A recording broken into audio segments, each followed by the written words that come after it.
So here we are, the final chapter, and it's the final race of the season of 2024. And how do we follow on from the epic final Grand Prix that was in Spain? Well, easy. We come to the Monster Energy FIM Motocross of Nations, the 77th edition of it, right here at Matterley Basin, the home of motocross.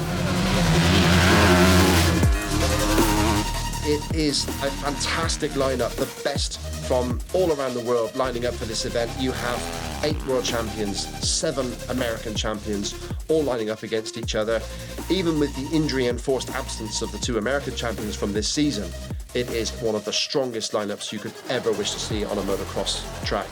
The confrontations we could have, the racing we could see. The biggest party, the biggest fans, the loudest fans, the fans dressing up in costume. It should be absolutely packed with all of the usual excitement and adrenaline, uncertainty, and that's what makes this race so special.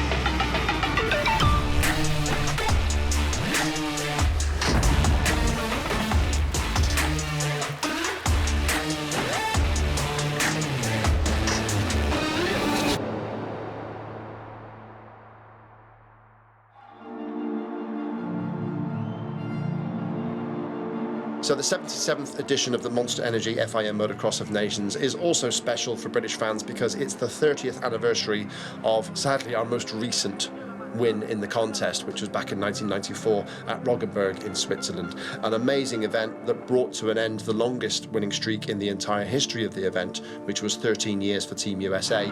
USA domination has lasted 13 years.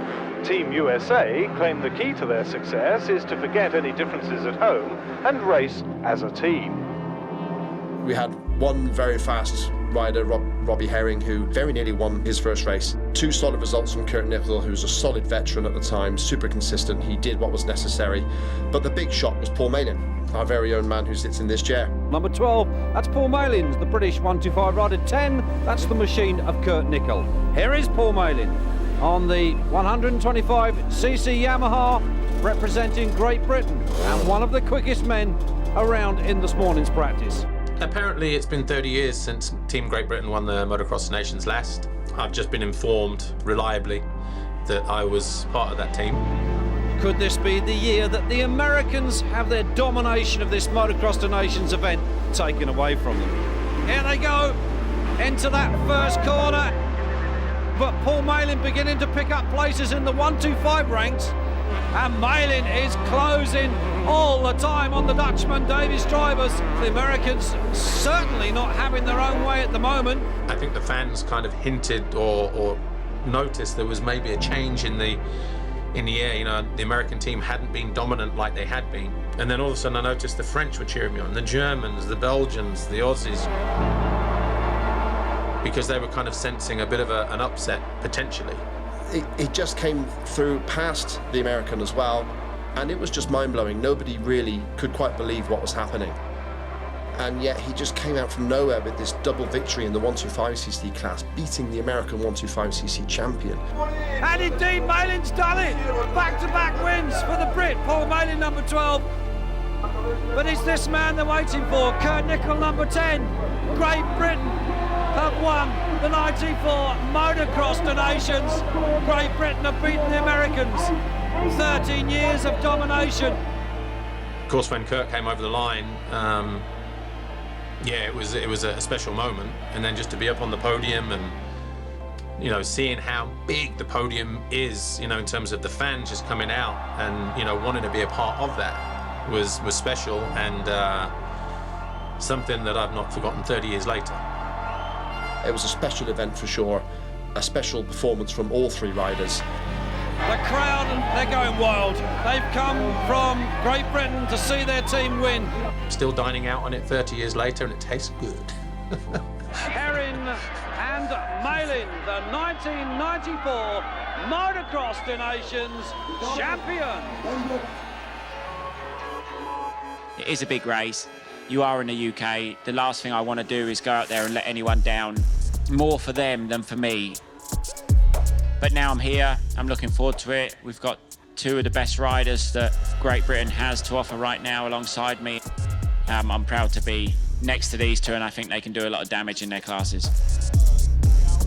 It's definitely incredible to be back home. Really excited about it. I'm definitely coming in feeling good, and racing the 250 is different from the last time I was here, but my bike's pretty fast, so I think I'll be all right. I think that I would be lying if I said there wasn't any nerves, but I think that's a good thing. I'm super excited to do my first ever home motocross of nations, and it's only my third appearance as well, so I'm still pretty new to this. I'm looking forward to going out there. I've had a very good year. Hopefully I can show my true self, come out and give Team GB the right they deserve.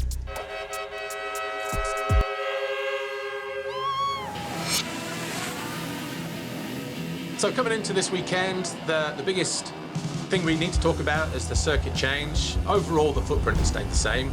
The start, the first corner, past pit lane into turn 2. But after that, we used to sort of drop downhill into a tight right, come back up into a tight left, and then down through the valley, and then up into the top end of the circuit over the table. Then we used to come back down, UE, back up, left, and then down past the trees, and then the long big jump up into the main field again. Now, after turn 2, we kind of turn 45 degrees, head down the valley into sort of like an S to join the first uphill. And then when we've been on the table on the top, we come straight back down, we come straight back up into the triple into the corner. And then after the quad, instead of that big sweeping loop in the middle before the waves, we now turn right directly into the waves. So the track will be shorter because the racetrack here normally around 2 minutes 20. You have a wet race that can easily be 240, 245. Turn 3 and 4 were pinch points, where riders will go down, the leaders will get away. So at least everybody will flow a little bit more through those sections. Everyone will be closer together, and that should make the racing even more exciting. Either way, the character is there, the racing was there, the fans, can still see, they can still get close to the action. I'm looking forward to it. It should be a good one. So joining me now, we have our defending champions. Team France, we have Romain Febvre, Maxime Renaux, Tom Bial. Defending champions, Team France, of course, are going to be the firm favourites coming into the weekend. Same lineup as last year. Hugely successful at this event. This is the only team with 3 world champions in the lineup, so you can't rule them out, and they're definitely going to be firm favourites coming into the weekend. We have a really good group. It's the same as last year, which is good also. And yeah, we are just excited to ride. The track looks pretty sick, actually. Happy to be back, seeing a little bit my family. I went to France for a few days, and now it's nice to be here. I'm gonna take a little bit of holidays after the race, and then back in the US for training. It's a really important event for me, for the Team France, for the brand also, Yamaha. So yeah, looking forward to race here. We have a good team, like we said, so it's always an exciting event, especially coming out from last year's win. It's gonna be cool.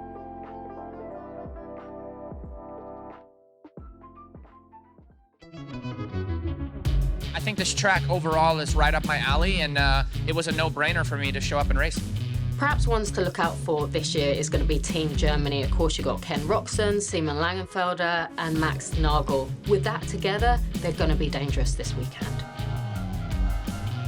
You have Team Spain coming in with Jorge Prado, Ruben Fernandez, and Oriol Oliver. Same lineup as last year. They have that experience. They know how to work together as a team. Maybe for like few months, difficult to sleep, it was always hard. I was always kind of worried about the title. I really wanted to win, and once that we finally clinched that title, everything changed, and I had a great week, just way more relaxed, just enjoying life. And now we are here to do our best with the Spanish team, enjoy the weekend, enjoy the track, and hopefully we have, like I said, a great Motocross of Nations. And of course, you have Team Slovenia with our MXGP Vice World Champion, Tim Geiser. You have Jan Panzer, Jaka Peklau. They're going to be super happy to be here. They're 3 friends. They're representing such a small nation on such a huge world stage. For them, that's a sense of achievement. Hello everybody and welcome to the 77th edition of the Monster Energy FIM Motocross of Nations. We are at Matterley Basin in Great Britain. My name is Paul Malin, Jason Thomas from Fly Racing alongside me for the broadcast. All three races coming up live today in the latest edition of the most famous race of all. Big hitters to the inside on the 450s, Hurlings, Tomac in there. It's a drizzly day, it's the first time we've had rain all weekend. The start gates might be a little bit greasy. Who's it going to be that pulls the foxhole shot? The Dharma up the inside, Tommy Searle up the inside, so too the number 2 of Tom Bial of France on the 250. But Prado from the outside, swinging in, foxhole shot, 149 in his career as he takes the first one here in the Matterley Basin. Geiser there behind him in second, Hurlings third.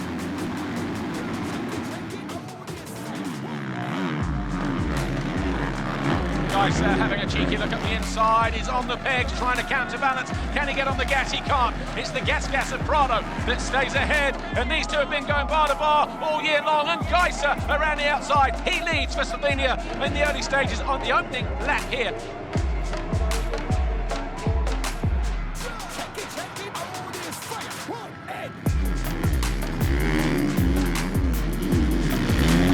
Tomac trying to go around, and he's up the inside of Roxon. This is in the final turn. And he goes through, so all of a sudden we've got Geiser, Prado, Hurlings, Tomac now 4. The Americans coming alive, and Fevre from out of nowhere. He's found his way past Kenny. He was having a look at Tomac. And Hurlings spins out for the Netherlands, out of third place.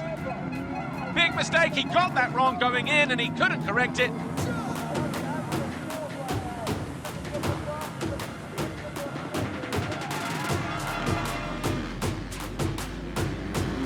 And Kunin is going to nip up the inside. Are we going to see him move past the German? Yes, we are. He's got to go the long way round here, though. He's moving. Oh, I tell you what, Roxon just closes the door on him. He knew the pesky little Belgian was there, who looks across again, outsmarts the number 10. And Kunin now up into 6th place for Belgium.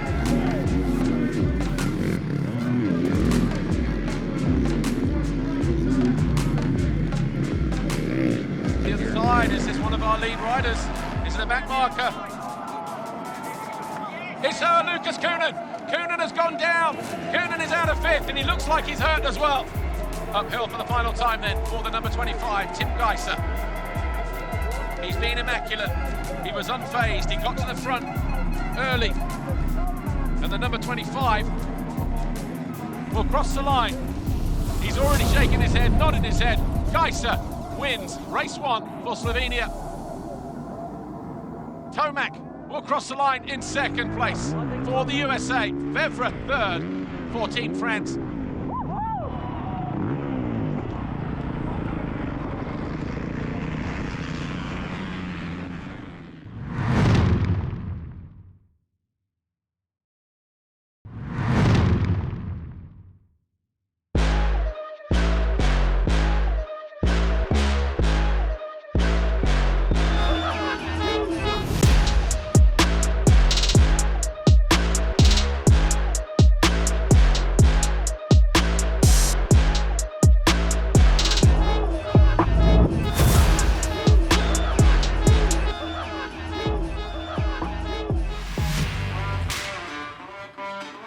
Team USA have had a bit of an up and down selection process. Only one rider from their original lineup arrives here this weekend. That's AP, Aaron Plessinger. And he's joined by Cooper Webb, who has replaced Chance Hymas, and Eli Tomac, who got a very late call to replace the injured Chase Sexton. Yeah, I missed most of my motocross season, but I was able to come back for the last 2 rounds, kind of dial some things in, and I've been getting stronger ever since that comeback. So coming into the weekend healthy, and everything's good. It's great to be back in England. It's a little bit different on the 250 this time. It's been really fun to get back on the 250. Feeling great on it, had a good few weeks, and a lot of redemption for 2016 is on my mind. So we have a solid team with AP and Eli, and I think we're gonna have a great weekend.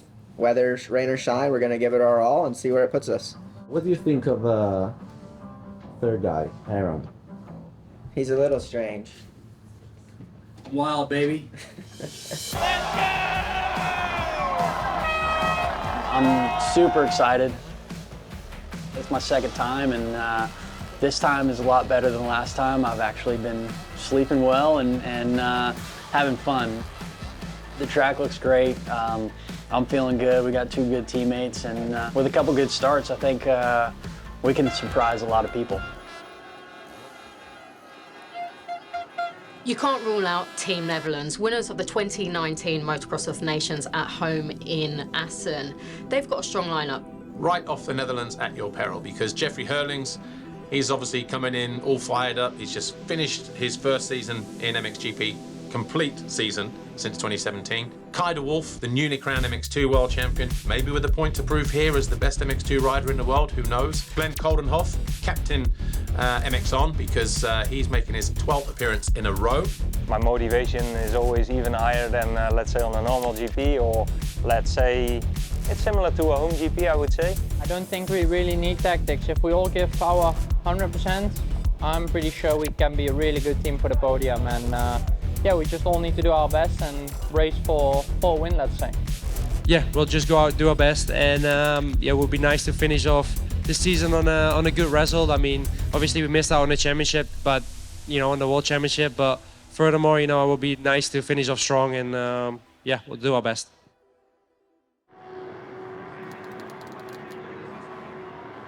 Before we kick things off here earlier on today, there was an opening ceremony, and there was also Ricky Carmichael debuting the new Triumph 450 motorcycle. Look how nice the conditions were before the drizzle started kicking in. And then there was me and Team GB from 1994, Rob Herring, Kurt Nickel. We did a lap. We didn't do a real lap, we just stayed close to the fans. And we had a bit of a surprise in store as well, because when we got back, we were called up onto the podium, and we were given these diplomas to celebrate our achievement 30 years ago. Race 2 is just around the corner, 30 minutes plus 2 laps. This time it will be the MX2 riders with their quick turnaround and the open class. Who will it be that grabs that all-important foxhole shot this time around? Look who we've got at the inside, the 35 of Raceless in there as well. He won the race to go through in the B final. A few riders. Renault getting spun up, coming out of the box. He's going to cut back to the inside if he can. Oh, cartwheeling into the first turn. And a rider going off. Was that a Swiss rider? Was that Guillaume or somebody like that? Said Jet Lawrence spin up pretty good, but he drove deep. You see him on the very outside there, pushing down the hill. Not a bad start. So Fernandez leading away. Langenfelder in second on the MX2 bike. Raceless on third. And then Jet Lawrence there in fourth place for Australia. Then we've got Plessinger in fifth for the US. Geertz in sixth, Belgium. De Wolf 7. Dylan Wright 8. Maxim Renault 9. That's a good recovery from him.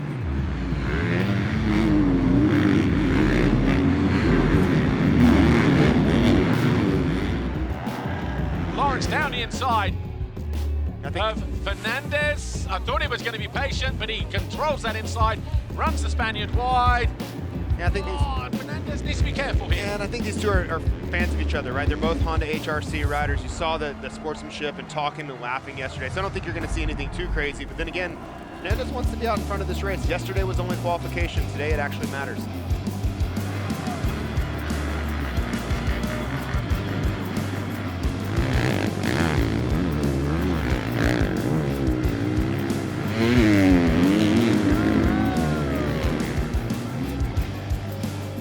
Will get alongside the German, and De Wolf should move up, and he does. He moves up in a third.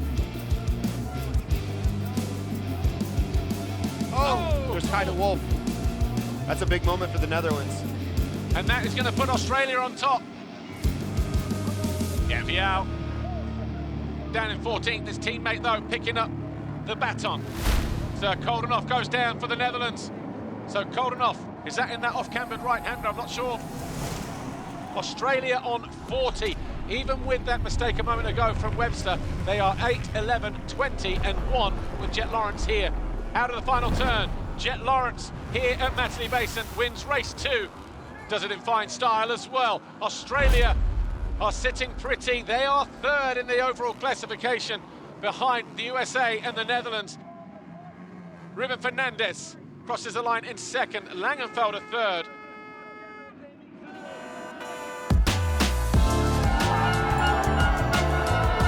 Team Australia is perhaps one of the most high-profile teams entering the event this weekend. Of course, they've got the Lawrence brothers, you have Hunter, you've got Jet. They're both on the 450, and they're going to be joined by Carl Webster, who will be receiving factory support from HRC this weekend. It's been a long year. First time on a 450 at Motocross of Nations, which is cool. So yeah, just looking forward to it. Honestly, see a bunch of familiar faces, old friends and stuff. It's cool. You get good memories from when we were here, and the track looks unreal. So yeah, I'm excited to race. Sort of spent the last 5 or 6 weeks riding the 250, getting back used to it, and had Berner there giving me a helping hand. So it's definitely been a really good lead up. It's been fun to step back onto the 250 again. It's been a few years. No, I'm definitely looking forward to it. Should be good. Hopefully we can just get some good starts and have some fun. They've never won a Motocross of Nations before, and anything less than a win will not be good enough. And a lot of people are saying that this year could be their year to lift that Chamberlain Trophy.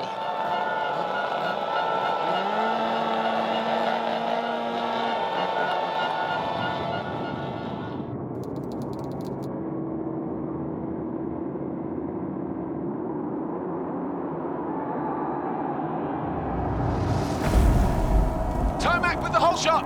Incredible. Crosses the Fox whole shot line, and it's Tomac who leads. See, we're there in second. Jet Lawrence in third place, or Hunter Lawrence there in third place, and then Prado here in fourth position. Fernandez are in about eighth, just behind Kenny and Jeffrey. Down the hill. Tomac then finding his way back past the Spaniard Prado to lead.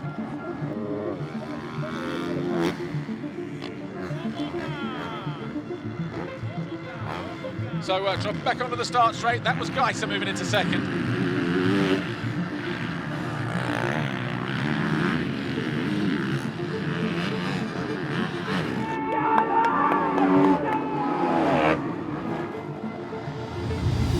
Oh, bar to bar, Lawrence and Prado. How close was that? He does find his way past the Spaniard, and he moves up into third place, does the number 4. Jet Lawrence up the inside. Should never have made the pass happen there, but he did somehow, pulled something out of the bag. Lawrence is 4 and 5. Jet now up into fourth place. And Geiser does utilise that inside line. They're side by side as they hit the line. And Geiser will have the inside line as they go into the final turn. Geiser leads on lap 8. Another point for Australia there. Another point of cushion. That'll take them fighting back immediately though. Wow. Eli Tomac getting the elbows out. Geiser coming back for more as well. Oh, go on, boys. Put everything on the line. Tomac just finds another gear, pulls clear. But for how much longer? Well, there's your answer. They're still locked together, and a mistake for Tomac. Geiser looks across, can't believe it. He quads his way up. We've got a new leader again for the second time this lap.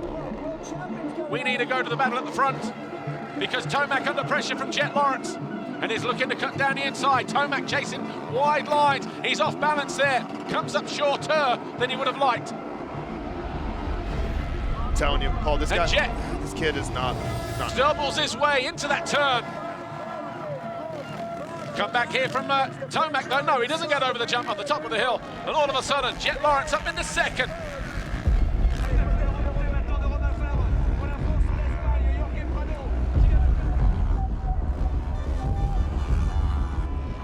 Half a second in it, and Lawrence pushing down the inside. Geiser knows he's there, he can't afford to run too wide. Not enough traction there on the inside for Jet, but he can get Evenly underneath matched him. bikes, but he's going to try. Oh, how tight to the post was that? He chucked it in there. How did he find that line?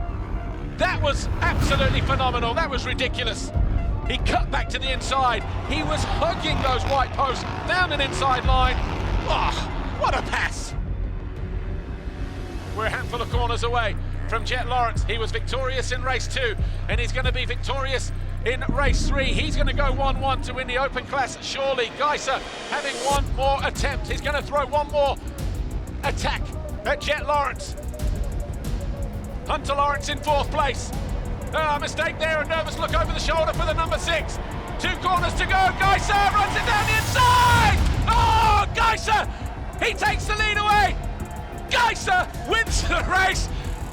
Wow, what a race! Australia Australia, though, they will win the Motocross of Nations 2024.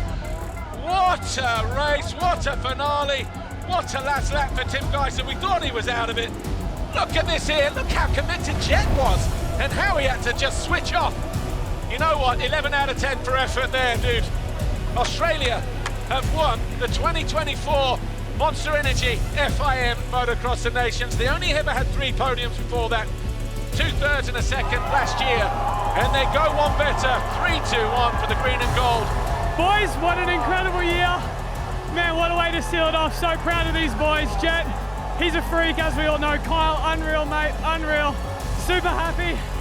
This is the 3rd place official trophy for the Netherlands. Jorge Villegas, the FIM president, handing the 2nd place trophy to Team USA. Australia win at Matterley Basin. They are the world champions 2024.